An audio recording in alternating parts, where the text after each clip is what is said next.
Wi-Fi, I think anyone who puts Wi-Fi into a school should be locked up for the rest of their life. I really do. I think they're not fit to walk on the surface of this planet because they haven't looked at the research, and whatever incentive they have, it is not worth the genetic problems that parents are going to face with their children when they're born. And if you think of a single parent, a mother, who has a genetically deformed child, that particular mother will feel guilty because she gave birth. She will feel guilty and she will be worried every single second of every single day for her life. She will worry that the child won't marry. If the child can marry, she'll worry that the children will carry the disease, which they will. She will worry when she dies who will take care of them. So you are condemning both the family and the children to a lifetime of absolute hell. And this is already published. It is available to look up. It's what I call intentional ignorance. They are offered some sort of incentive and they think, oh, this is going to be good, we'll have it. Now the problem is, imagine you are a 15-year-old schoolgirl.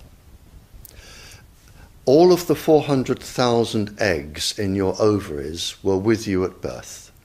They're not fully developed, but they're with you.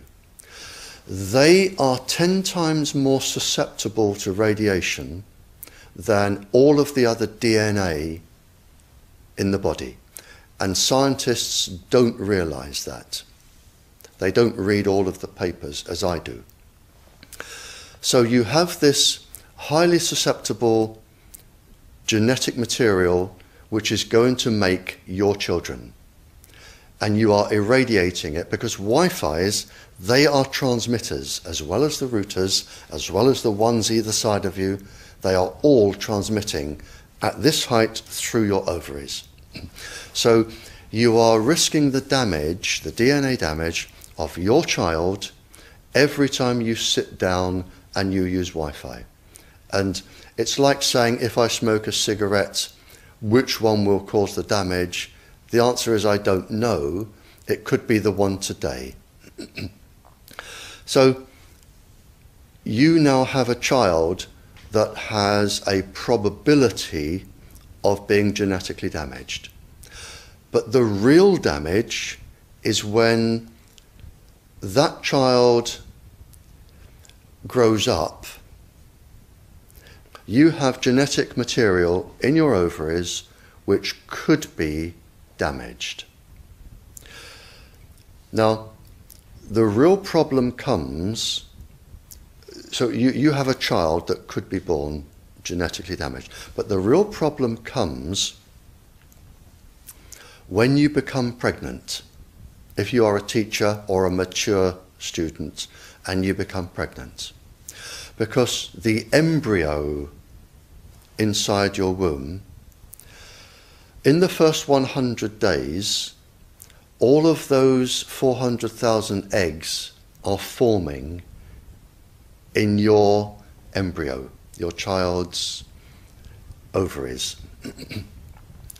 So your child could be born with genetically damaged eggs. And the main thing about the eggs in the ovaries of your child is that they have absolutely no protection. It hasn't been developed yet. We have a natural protection against microwaves. It was developed since the Stone Age against thunderstorms and massive amounts of radiation coming into our body.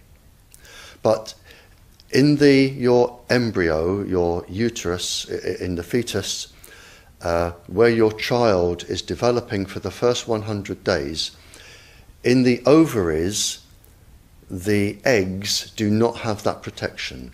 So they are at maximum risk from radiation. And for the first month or so, you wouldn't even know you were pregnant. You wouldn't even be taking precautions. That is the main danger area. So you give birth to a daughter, but her ovaries are now contaminated. She may be normal, she may be genetically damaged, but her ovaries are at the most risk. So when your daughter grows up and she becomes pregnant and has a baby, this is where one of these eggs will be fertilized and come out. So the real damage here is your grandchildren. That is where it is going to show most. And we already see this in animals that have reproductive cycles of a year or 2 years or 3 years. We're already seeing this, and it has been published by veterinary schools and vets and scientists, so we know this happens. And it's also been documented in the Cold War when women were deliberately microwaved. So we know it does happen. The documents are there. And what you're risking by putting Wi-Fi into schools is the future generations of all of these girls.